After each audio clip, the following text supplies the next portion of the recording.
Good morning, Peninsula High School. My name is Riley Morey. Our top stories today: knowledgeable competitors, track jamboree, weather with Lila, and sports with PC. All that and so much more today on Peninsula News.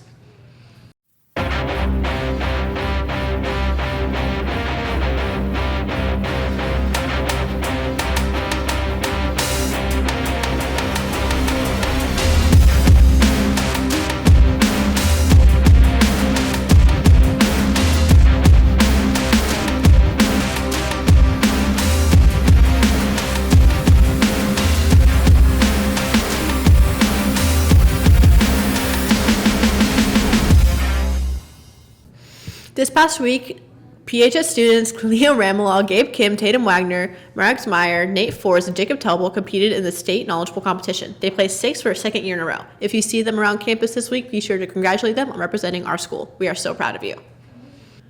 This past Friday, Peninsula hosted a track and field jamboree. Electra Higgins took first place in the 1600 with a time of 5.01, and Haley Howard placed second in the 800 meter with a time of 2.31.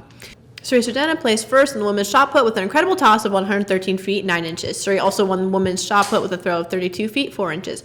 Emma Young took home first in place in the women's high jump with a jump of 5 feet. Joshua Kashan took home fourth place in the men's 800 meter with a time of 2:02. Jack Clark placed fifth in the 1600 meter with a time of 4:48. Colby Carbonos won the men's shot put with a throw of 40 feet 7 inches, and teammate Kyle Williamson took home second with his toss of 38 feet. Xavier Jones took third place in men's high jump with a leap of 5 feet 2 inches. Some of the events were canceled because of the excessive downpour of rain last Friday. We really want to say a great job to all of our athletes who competed in the meet against inclement weather.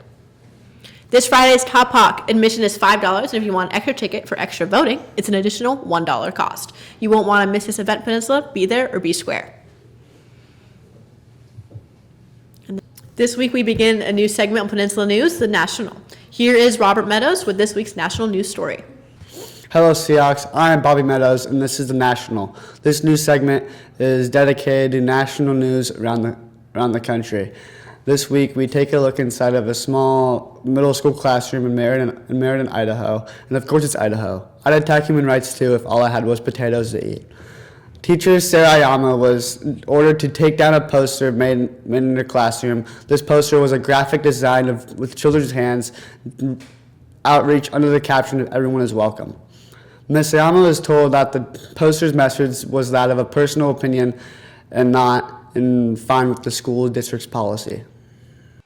They told me that they were in violation of district policy because in today's political environment, they're considered a personal opinion. Did they say somebody complained about them?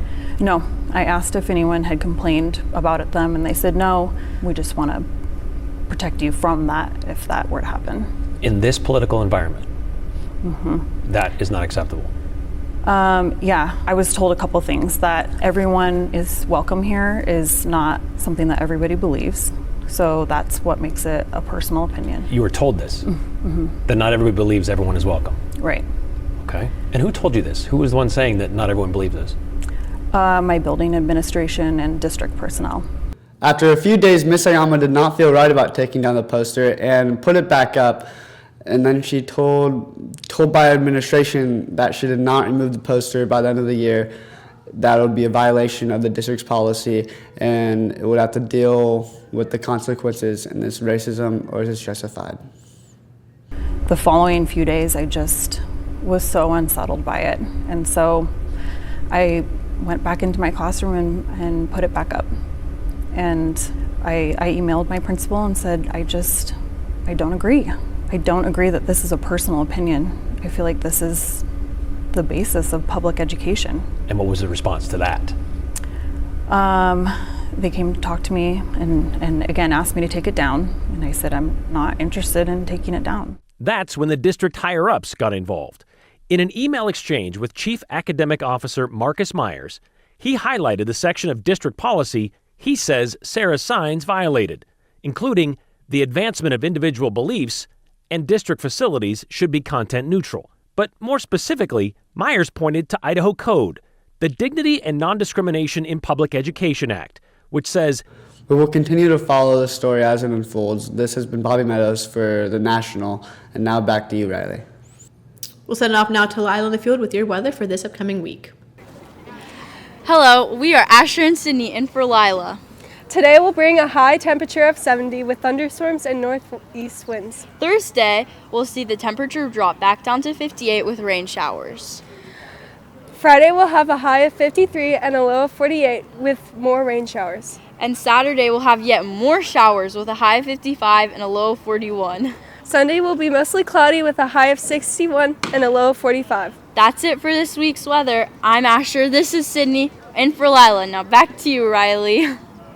And now with this week's sports, here's PC and Olivia. Thank you, Riley. This week in PHS Girls Sports. Fast Pitch has started their season off with a bang. They are 3-0 in conference, 1-0 in league, and 3-1 overall.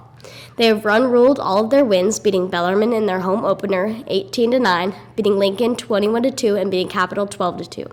They unfortunately lost to North Kitsap 3-2 in a walk-off non-conference game, and North Kitsap is currently ranked 4th in the state for 2A. PHS Fast Pitch will be taking on North Thurston away tomorrow, Lakes at home on Friday, and away at Central Kitsap next Tuesday, April Fool's Day. Come out and support your PHS Fast Pitch team. That's all I have for you today. I'm Olivia Griffin. Back to you, Riley. For more information about the road we live in, here's Ava Miranda.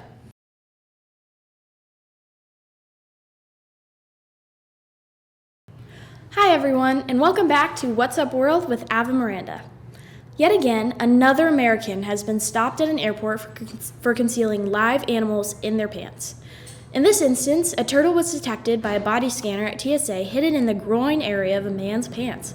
When questioned further, the man reached into the crotch of his pants and presented a small, live, 5-inch turtle wrapped in a blue towel. It is unclear as to if that turtle was that man's pet or why it was in his pants. It is also unknown as to whether the man will face charges or penalties, but the turtle didn't seem to be harmed by the man's actions. Thank goodness. I'm Ava Miranda, and that's what's up with the world. Back to you, Riley. That wraps up our broadcast for this week. My name is Riley Morey. I'm joined by PC, Olivia, Ava, and Lila, and Robert. Behind the scenes, thanks to our broadcast director, Kalmagia, Rona Goose, Robert Meadows, Mr. Mix, student leader, school administration, and a big thanks to you all for watching. We'll see you here next week on Peninsula News.